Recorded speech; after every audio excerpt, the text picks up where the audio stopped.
दोस्तों ये बात है असली चीज इसकी। अब इसको लग रही है चाबी, ठीक है, इसके पति को लग रही है चाबी, ये मिल नहीं पाई होगी उससे। अब ये कह रही है मैं भाग रही हूं वापस अपनी जान बचा के। नहीं जी नहीं, बहन जी आप यहीं पे रहो, आप यहीं पे रहो, ठीक है।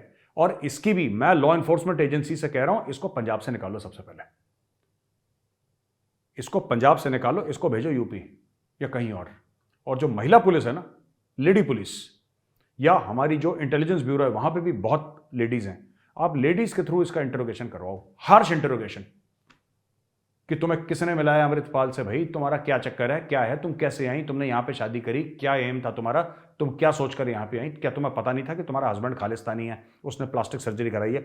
मैं बता रहा हूं एक आपको इससे पता लगेगा, इसको जरा टाइट करो। और महिला पुलिस, क्योंकि ये खालिस्तानी इतने झूठे हैं, इतने झूठे हैं, इतने मक्कार, जो अपने देश के साथ गद्दारी करके एक वीजा के लिए बाहर जाने के लिए अपने देश के साथ गद्दारी कर सकता है, एक पॉलिटिशियन से झूठा सर्टिफिकेट ले सकता है, वो तो कुछ भी बोल सकता है। तो भाई अगर कोई बंदा चला गया, कोई आदमी चला गया और उसने इसको, ये क्या नाम है, किरणदीप कौर को ये बोला कि मैडम आप बैठे हैं आराम से और मैं आपसे कुछ सवाल पूछना, ये तो बाहर जाके कुछ भी बोल देगी, ये तो कुछ भी बोल देगी, मुझे गाली दी, मुझे असॉल्ट करा, ये तो कुछ भी झूठ बोल देगी। तो भैया इसको सिर्फ lady police, only lady police, और साथ में इंटेलिजेंस ब्यूरो, सीबीआई, ईडी फीडी जो भी हैं, सब कुछ मिला के इसको एक साथ एक छोटा सा महिला बल बनाइए, और वो जो 15-20 लोग वो उसको लें और फिर उसको पंजाब से, सबसे पहले पंजाब के बाहर, और पंजाब के बाहर फिर इसको चाबी दीजिए, ये बताएगी इसके कौन कौन से सुराग हैं, किसने इसको मिलवाया था, कैसे मिली थी। ये जो मीडिया की रिपोर्ट्स हैं ना, डोंट बिलीव, ये तो किसी ने स्टेटमेंट दे दिया, मीडिया ने छाप दिया, इसके पीछे भी बहुत बड़ी साजिश है दोस्तों, बहुत बड़ी साजिश है। और आप लोग ये बात समझिए, ये पाकिस्तान का मोडस ऑपरेंडाई है, ये पाकिस्तान कई बार ऐसा कर चुका है, और मैंने आपको एग्जांपल दिया मशान मलिक और यासीन मलिक का। आईएसआई ने मिलवाया था, आईएसआई ने ही मिलवाया होगा उनको, 100% कह रहा हूं उसको। और ये जो हो रहा है ना, ये लगातार कुछ ना कुछ, ये आइसोलेटेड नहीं है, दीज आर ऑल लिंक्ड। तो दोस्तों मैं वापस आता हूं 15 अगस्त पे, जो खालिस्तानियों ने बोला है कि 15 अगस्त के दिन हम ये कर देंगे, पिकेट कर देंगे, कॉन्सुलेट चले जाएंगे, हाई कमीशन चले जाएंगे, फलाना ढिमका, एम्बेसी के सामने, ये 4-5 देशों में ये सब प्लान कर रहे हैं। और इसकी तोड़ सिर्फ एक ही है, ठीक है, इसकी तोड़ सिर्फ एक ही है।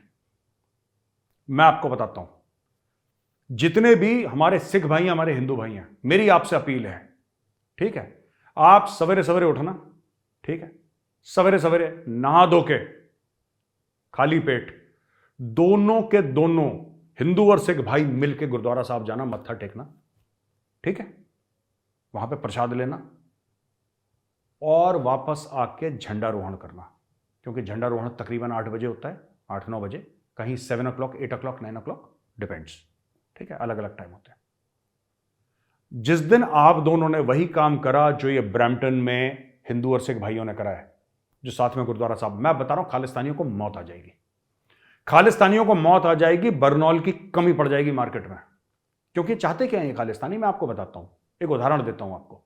ये यही चाहते हैं कि हिंदू और सिख आपस में लड़े, इनकी ताकत वही है, इनकी ताकत वही है। इनको इतनी मौत आती है जब हिंदू और सिख एक साथ खड़े हो जाते हैं ना, इनका पूरा नैरेटिव खत्म हो जाता है दोस्तों। खालिस्तानियों का पूरा नैरेटिव खत्म, बर्बाद, ये कुछ नहीं कर पाते, ये क्लूलेस हो जाते हैं, बिल्कुल अनपढ़ तो हैं ये, वैसे अंगूठा टेक तो है, 4th-5वीं फेल, ये बावले हो जाते हैं कि क्या हो गया, क्या हो गया। ये मंदिरों पे क्यों अटैक करते हैं आपको पता है? ये मंदिरों पर क्यों अटैक करते हैं? इनका सिर्फ एक कारण है मंदिरों पर अटैक करने का, कि किसी तरीके से जब मंदिरों पे काफी हम 10-15 मंदिरों पर अटैक कर देंगे और डिफेस कर देंगे और शीशा वीशा तोड़ देंगे, सब कुछ कर देंगे, तो भारत में इसका रिएक्शन किसी गुरुद्वारा साहब पे होगा। ये चाहते हैं, ये खालिस्तानी चाहते हैं, फिर ये दुनिया भर में जाके बोलेंगे देखो यार यहां पे इंडिया में क्या हो रहा है। That is what they want. सरकार जो कर रही है, बाकी जो एजेंसियां कर रही हैं, ठीक है, इनके खिलाफ वो तो चलता रहेगा, वो प्रोग्राम चलता रहेगा, लेकिन हमारे खासतौर से ऑस्ट्रेलिया में, खासतौर से यूके में, अमेरिका में, that is United states of America, Canada. तो दोस्तों ये मेरी अपील है हिंदू और सिख भाइयों से कि 15 अगस्त को गुरुद्वारा साहब जरूर जाना।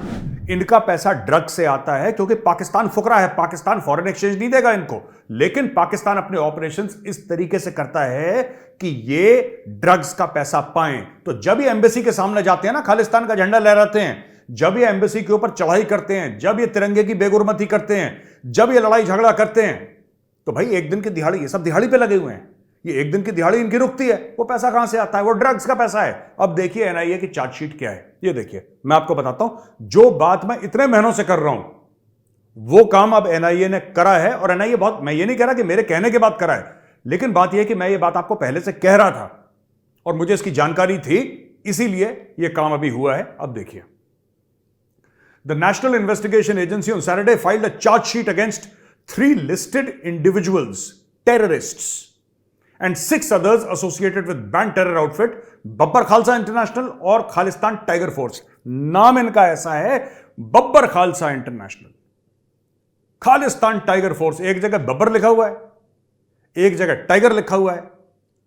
हरकतें इनकी चूहों वाली हैं, सबके साथ छुप के बैठ गए, पन्नू शन्नू सब बेसमेंट में बैठे हैं, ठीक है जी। और नाम अब बब्बर और टाइगर और ये और फलाना शेरा, और काम चूहों वाले इनके, ठीक है। अब एक करते क्या है देखिए, हरविंदर सिंह संधू एलियास रिंदा, लखबीर सिंह संधू, अर्शदीप सिंह, ये हैं so called Khalistan tiger force के।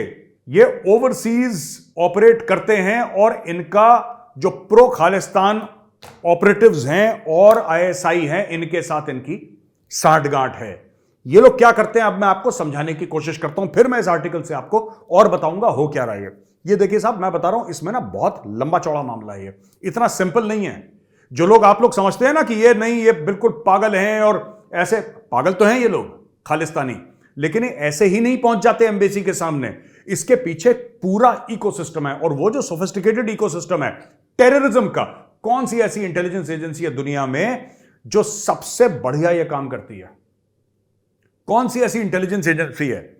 सिर्फ एक इंटेलिजेंस एजेंसी है जो टेररिज्म को इस लेवल पे ले गई है। क्योंकि देखिए, उनका चंद्रयान तो जा नहीं सकता ऊपर, ना उनके कोई साइंटिस्ट हैं, ना उनके ढंग के इंजीनियर हैं, ना उनके ढंग के डॉक्टर हैं। उनके पास तो सिर्फ हाफिज सईद है, उनके पास तो सिर्फ मौलाना मसूद अजहर है, उनके पास है ही ऐसे लोग।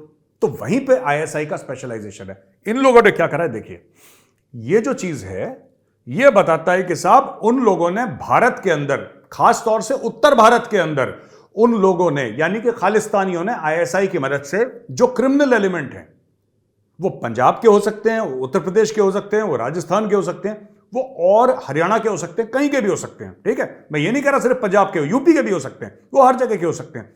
क्रिमिनल एलिमेंट्स के साथ अपनी सांठगांठ करी, क्रिमिनल एलिमेंट्स के साथ इन्होंने अपनी जोड़ जुड़त करी, और वहां से ड्रग्स का, हथियार का कारोबार करते हैं, जो पैसा ये फिर विदेश भेजते हैं, ठीक है।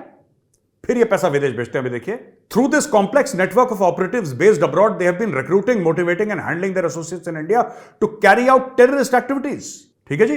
Terrorist activities, extortion and cross border smuggling of weapons and drugs into India. अब ये लोग क्या कर रहे हैं कि ये पाकिस्तान बेस्ड हैं इनमें से काफी लोग, ठीक है। ये जो सो कॉल्ड बब्बर खालसा और ये खालिस्तान टाइगर शाइगर, खालिस्तान चूहा फोर्स होनी चाहिए इसको, ठीक है, नॉट खालिस्तान टाइगर, खालिस्तान चूहा force, rats, they are rats, ठीक है। ये लोग हैं पाकिस्तान में दोस्तों, और ये वहां पे आईएसआई के सेफ हाउसेस में रहते हैं, वहां पे ये ड्रग्स भेजते हैं। ये देखो, पंजाब के गांव से नहीं हमें ड्रोन गिर गया, ड्रग्स गिर गए, स्मगलर। मैं बोल रहा था कुछ दिन पहले आपसे, 2-3 दिन पहले मैंने बात करी थी ना, और मैं कह सकता हूं आपको, शीज एन आईएसआई एजेंट 100%। उसके पास जो मल्टीपल पासपोर्ट है, मल्टीपल सिम कार्ड्स हैं, फेक आइडेंटिटी कार्ड्स हैं, ये किसी सिविलियन के बस का नहीं है ऐसा बनाना। Without the help of the deep state, without help of establishment, किसी का बाप ये नहीं कर सकता, जबकि आपके बहुत लंबे चौड़े कॉन्टैक्ट ना हो, किसी बड़े आदमी का आशीर्वाद ना हो, ठीक है। और वो एक सेलिब्रिटी बन जाएगी, क्योंकि हमारे मीडिया ने सीमा बहन जी को सेलिब्रिटी बना दिया, उसके घर पे कैमरा लगा लगा। आप बताइए, आपको क्या लग रहा है? सीमा जी, आपने क्या खाया दिन में? अगर मैंने रोटी सब्जी खाई। कौन सी सब्जी खाई? क्या उसमें मसाला ज्यादा था? आपने इस तरीके से करके आपने बड़ी बात कर दी, आपने उसको ऐसा बना दिया, सीमा गुलाम हैदर को। एक सेलिब्रिटी आपकी ये बन गई, सीमा गुलाम हैदर। अब दूसरी सेलिब्रिटी आपकी अंजू बनने वाली है जब वो वापस आएगी, और फिर ये लोगों को मोबिलाइज करेंगे अंदर ही अंदर, और लोग इनकी बात सुनेंगे, लोग उनकी बात सुनेंगे। क्योंकि आपने टीवी के माध्यम से, देखो आपने, मैं बताता हूं, एक आपने बंदा लिया सड़क पे चलता हुआ, जिसको कोई नहीं जानता, उसकी जेब में 20 रुपए हैं, आपको उसकी स्टोरी पसंद आ गई। वो बेचारा छोटे से घर पे रहता है, एक झुग्गी में रहता है, 50-100 टीवी कैमरा उसके घर के सामने रोज लगे हुए हैं। क्या वो बंदा सेलिब्रिटी नहीं बन जाएगा? सेलिब्रिटी होता क्या है? जो कि फेमस होता है, जो कि पॉपुलर होता है, जिसको लोग पहचानते हैं, वो सेलिब्रिटी है। नेक्स्ट स्टेप क्या है? अगर सीमा गुलाम हैदर रुक गई इंडिया में, तो सीमा गुलाम हैदर पहुंच जाएगी ऊपर, बिल्कुल, यानी कि टॉप पे। और ये अंजू का गेम अभी क्यों हुआ है, मैं आपको एक और चीज बता दूं जो मेरे दिमाग में शक चल रहा है। अंजू का गेम इसलिए शुरू हुआ है अभी क्योंकि पाकिस्तानियों को यह लगा कि सीमा गुलाम हैदर एक्सपोज हो गई, इसलिए दूसरा मिशन लॉन्च करो, भारत से लॉन्च करो, ठीक है, प्रॉपर वीजा के साथ लॉन्च करो। प्रॉपर जब वीजा के साथ लॉन्च करोगे तो जाएगी, कानूनी जा रही है, कानूनी आ रही है, भाई इसमें क्या गलत है? आप जेल में थोड़ा ना डाल दोगे अंजू को जब वो वापस आएगी। उसने कानून कौन सा तोड़ा? उसने कोई कानून नहीं तोड़ा, उसको इंडियन गवर्नमेंट से भी परमिशन है, पाकिस्तानी गवर्नमेंट से भी परमिशन है, सारा मामला लीगल है। सीमा गुलाम हैदर वाला चक्कर है ही नहीं बिल्कुल। आप समझ गए?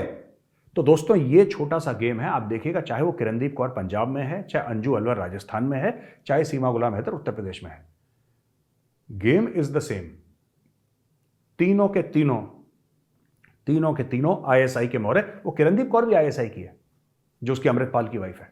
मैं आपको बता रहा हूं, ये वही चीज है, मैंने बात मशाल मलिक की करी थी आपको। एडिटर साहब जरा मशाल मलिक की फोटो दिखाइए। ये है मशाल मलिक, यासीन मलिक की वाइफ, ठीक है दोस्तों, यासीन मलिक की वाइफ है। यासीन मलिक हुर्रियत वाला, जिसको कह रहे हैं कि फांसी लगनी चाहिए, जेल में है। अब उसकी वाइफ, जो I think if I am not mistaken London school of economics की पढ़ी है, खूब पढ़ी लिखी है, ये अंगूठा टेक है, इसमें स्कूल भी पास नहीं करा, वो टॉप क्लास की वो यूनिवर्सिटी से पढ़ी हुई है। एक फौजी, सीनियर फौजी, पता नहीं किस जनरल की बेटी है या उसकी नीस है, कुछ ऐसी है उसका। She is related to some very high Pakistani army family. वो इसके प्यार में पागल हो गई यासीन मलिक के, जबकि यासीन मलिक 3 महीना 13 में शक्ल बिल्कुल ऐसी जैसे कि अब क्या ही बताऊं, मैं मुंह से नहीं बोलना चाहता मैं, ठीक है, और कुछ नहीं, बस बोला कि नहीं कश्मीर की आज़ादी के लिए हम भी लड़ेंगे। अब वो रो रही है कि मेरे हस्बैंड को तुम लोग टांग रहे हो। लेकिन ये सारा गेम जो खेल रही है इंटरनेशनल मीडिया के सामने, ये रुदाली वाला गेम, ये आईएसआई के कहने पे खेल रही है, ठीक है। 4 औरतें, मशाल मलिक, सीमा गुलाम हैदर, अंजू, किरणदीप कौर पंजाब बॉर्डर स्टेट, सीमा गुलाम हैदर उत्तर प्रदेश बॉर्डर स्टेट, ठीक है, अंजू अलवर राजस्थान बॉर्डर स्टेट, मशाल मलिक जम्मू और कश्मीर बॉर्डर स्टेट। 4 औरतें, 4 अलग राज्य, ठीक है, वो यूनियन टेरिटरी है, पर जब वो आई थी तब वो स्टेट था। 4 औरतें, 4 अलग स्टेट, चारों बॉर्डर स्टेट, चारों का पाकिस्तान से कनेक्शन। अगर मैं गलत बोल रहा हूं तो मुझे बोलिएगा मेजर साहब आप गलत बोल रहे हैं। चारों का पाकिस्तान से कनेक्शन, चारों बॉर्डर स्टेट। जो एनएसए हैं, he is from the intelligence field, but अभी he is also doing a great deal of international diplomacy. और जो एनएसए साहब ने बात करी है ना, ट्रस्ट हैज बीन इरोडेड, ये बहुत बड़ी बात है। मतलब अगर मैं ये कहूं कि जो डिप्लोमेट्स हैं ये ऐसे बातें करते हैं ना किसी से जैसे कर्ज दे रहे होंगे उसको, तोले के हिसाब से बातें करते हैं, ये किलो के हिसाब से नहीं करते। ये पाकिस्तानी डिप्लोमेट्स हैं जो बड़बोले हैं ना, जो बड़कियां मारते हैं, जो पाकिस्तान के डिप्लोमेट जो किलो के हिसाब से बातें करते हैं, टनों के हिसाब से। हमारे यहाँ तो भैया तोले के हिसाब से, नाप तोल के जो बोल रहे हैं। और डोवाल साहब ने बहुत बड़ी बात बोल दी, trust has been eroded. Doval साहब ये कहते हैं, situation along the LOC India de facto border in the western sector of India China boundary since 2020 has eroded strategic trust and the public and political basis of the relationship between the two countries, National Security Advisor Ajit Doval told the top Chinese diplomat Wang Yi while discussing bilateral ties in the sidelines of Friends of BRICS meeting in South Africa's Johannesburg on Monday.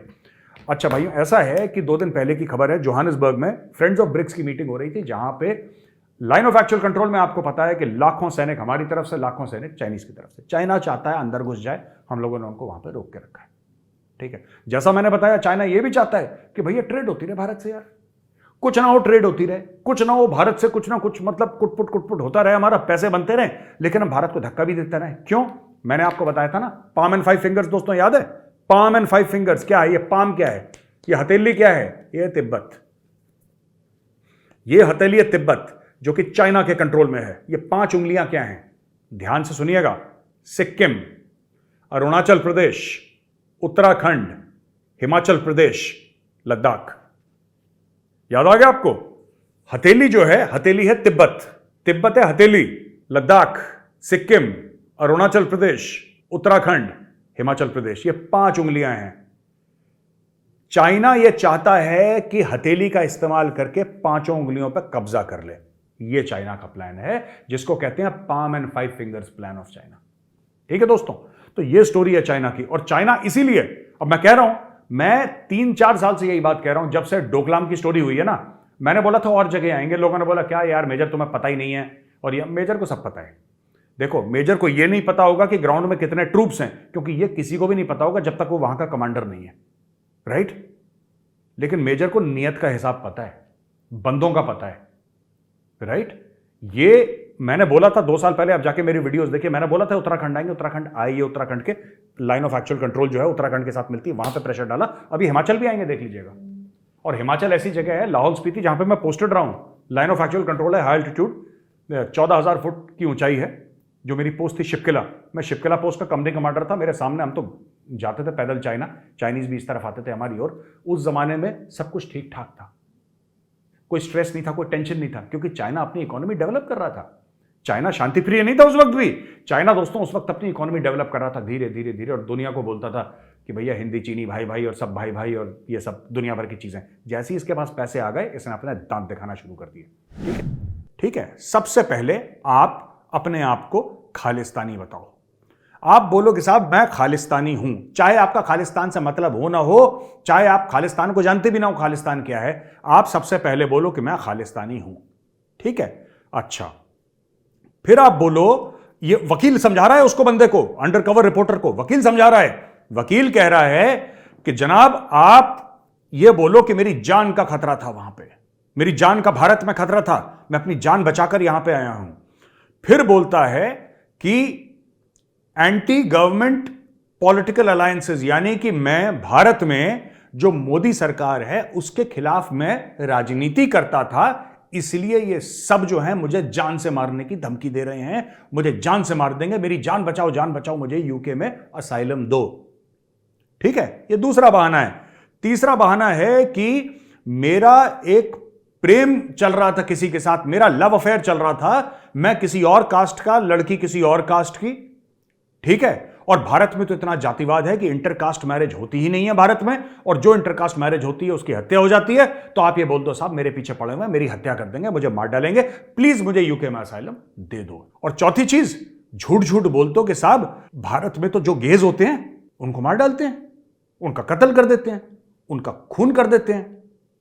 तो फिर इसलिए वो जो बंदा है reporter, वो कहने लगा कि साहब मैं, ये भी एक कारण हो सकता है, वकील ने समझाया रिपोर्टर को। अब आप ये समझ लीजिए, सबसे ज्यादा फ्रीक्वेंट जो सजेशन दिया गया, सबसे ज्यादा फ्रीक्वेंट सजेशन जो ये वकील देते हैं अपने क्लाइंट को, कि तुम ये बोलो साहब कि मैं पंजाब का एक फार्मर हूं, यानी कि भारतीय पंजाब का एक किसान हूं, और मैं खालिस्तान को सपोर्ट करता हूं, और मेरा सिर्फ यह गुनाह था कि मैंने जो फार्मर एजिटेशन हुआ था, जो किसानों का जो एजिटेशन हुआ था भारत में, मैंने उसको सपोर्ट करा, और क्योंकि मैंने सपोर्ट करा तो मेरे पीछे लोग पड़ गए। अब ये मेरे पीछे लोग पड़ गए हैं, अब ये मेरे जान के प्यासे हैं, खून के प्यासे हैं, ये मुझे मार देंगे, क्योंकि मैं तो सिर्फ एक डेमोक्रेसी की बात कर रहा था कि साहब फार्मर्स को हक है प्रोटेस्ट करने का। तो ये सारी स्टोरी वो वकील आपको बना के देते हैं। इनकी फीस जो बताई गई है, एक वकील ने बोला कि उसकी फीस होगी 5,500 पाउंड कैश, 5,500 पाउंड वो लेगा कैश। और उसको ये भी एक वकील है जिसने ये बोला है कि मेरी फीस है 10,000 पाउंड। वो कहता है मेरी फीस है 10,000 पाउंड। और जो रिपोर्टर था, अंडर कवर रिपोर्टर दोस्तों, उस अंडर कवर रिपोर्टर जो उनकी खबर लेने गया था, वहां से इन्वेस्टिगेट करने गया था, जासूसी करने गया था उनके ऊपर, और ये सब रिकॉर्डेड है, ये सब वीडियो में रिकॉर्ड करके ले आया है। वो बंदा ऑन रिकॉर्ड कह रहा है, जो इंडिया से औरत गई है अंजू, वो फॉर्मल वीजा लेके गई। तो देखिए, हाइडिंग इन प्लेन साइट, आप समझ रहे हैं कॉन्सेप्ट। वो गई वहां पे, अब वो वहां पे सेटल डाउन हो गया। अभी गाओ फेंग आती है चाइना से, सबको बता के। अच्छा, ये बात मीडिया में कैसे आ जाती है, मुझे बात समझ में नहीं आई। आपने कभी सोचा है, सीमा गुलाम हैदर बोलती भी बिल्कुल देसी भाषा है, हिंदी बोलती है, नॉर्मल बिल्कुल हिंदी बोलती है, साड़ी वाड़ी उसका सब कुछ वो है, नाम भी उसका सीमा है, किसी को पता ही नहीं लगेगा, कुछ चुपचाप वो यहां पे रहती। ये जानबूझ के करा गया है, जानबूझ के बताया गया है। अब इसके पीछे क्या है, ये तो इंटेलिजेंस एजेंसी जब पूछताछ करेंगी तब पता लगेगा। लेकिन ये जो गाओफेंग आई है ना, अब आप देखो गाओफेंग को। गाओफेंग का मामला क्या है, गाओफेंग आती है, ठीक है, 20-21 साल की औरत है ये गाओफेंग। ये आती है 18 साल की जावेद से मिलती है, स्नैपचैट, तीनों के तीनों ये सोशल मीडिया से बातचीत कर रहे थे एक दूसरे से। कोई लूडो खेल रहा था, कोई पबजी खेल रहा था, कुछ ये स्नैपचैट खेल रही थी। तो ये बहन आ गई चाइना से यहाँ पे, अब ये सेटल डाउन हो गई पाकिस्तान। ठीक है, एक माहौल बनाया जा रहा है दोस्तों, और मैं आपको बता रहा हूँ, आपने बचपन में सुना होगा, this is a true story actually. हम लोगों को लगता है ना ऐसी कहानियां हैं, कहानियां नहीं है, ये सच है। एक ज़माने में विषकन्याओं का यूज़ होता था ना, एक ज़माने में, आपने सुना होगा। एंड विषकन्या तो अलग एक कॉन्सेप्ट है। Women have been used as spies for a very long time and they were very effective spies. Men को भी इस्तेमाल करते थे, बच्चों को भी इस्तेमाल करते थे, औरतों को भी इस्तेमाल करते थे। और औरतों को स्पाइस के लिए क्यों इस्तेमाल करते थे? एक तो औरतों का इमोशनल क्वोशंट बेहतर होता है मैन से, they are more stable, multitasking capability. ये मैं आपको बात बता रहा हूं, जो लोग बिलीव करते हैं, ये मेजर गौरावारिया नहीं कह रहा, ये जो लोग इस्तेमाल करते थे वो मानते हैं ऐसा। ठीक है। दूसरी चीज, a woman is perceived to be non threatening. तो ये दिमाग लोगों ने लगाया जिन्होंने औरतों का इस्तेमाल करा होगा जासूसी के लिए, वो उनका दिमाग है, मैं अपनी तरफ से नहीं बोल रहा, ये उनका दिमाग है कि women are perceived to be non threatening. ठीक है। अब वो चली गई, यहां से अंजू गई 2 बच्चे छोड़ के, वीजा लेकर गई, यानी कि पाकिस्तान ने उसको वेलकम करा कि ठीक है मैडम आप आ जाइए। वो चली गई पाकिस्तान, यहां पे 2 बच्चे छोड़ गई, वहां पे अंजू से वो बन गई फातिमा, इस्लाम कबूल कर लिया और वो नसरुल्लाह से शादी कर ली। अब उसकी फोटोग्राफ निकल रही है, वो खाना वाना खा रही है बुर्का पहन के, तो वो सब हो गया। This is hiding in plain sight. अब आप उसका क्या कर लोगे? वो कहेगी कि मेरा हस्बैंड अब पाकिस्तानी है, मेरी नसरुल्लाह से शादी हो गई है। अब क्योंकि वो पाकिस्तानी है, आप उसको पाकिस्तानी सिटीजनशिप दीजिए, उसको वहां की शरीयत दीजिए, उसको वहां का निवासी बना दीजिए, उसको पासपोर्ट दे दीजिए पाकिस्तानी। अब वो पाकिस्तान के अंदर बैठ के आराम से she is there hiding in plain sight. ठीक है ना। या तो मैंने आपको बीएसएफ एकेडमी टेकनपुर का स्टोरी बताई थी, उसका गांव कहां पे? बोना गांव, जहां पे मैं भी जा चुका हूं, मैंने आपको बताया था पिछले वाले एपिसोड में। तो दोस्तों, या तो ये है कि अब क्या हो सकता है, दिस नोबडी नोज, बट मेरा एक गेसवर्क और चल रहा है दिमाग में कि ऐसा हो सकता है कि उसका काम खत्म हो गया वहां पर, उसका काम खत्म हो गया हो। क्योंकि जो स्लीपर सेल वाले हैं वो ऐसे ही काम करते हैं, उनकी शादी होती है, उनके बच्चे होते हैं, बिल्कुल आम शहरियों की तरह रहते हैं। आपने पूरा कुछ पता लगाया, आपको जो पता लगाना था पता लगाया, और लीगली आप आ जाओ ना पाकिस्तान, आप लीगली आ जाओ पाकिस्तान।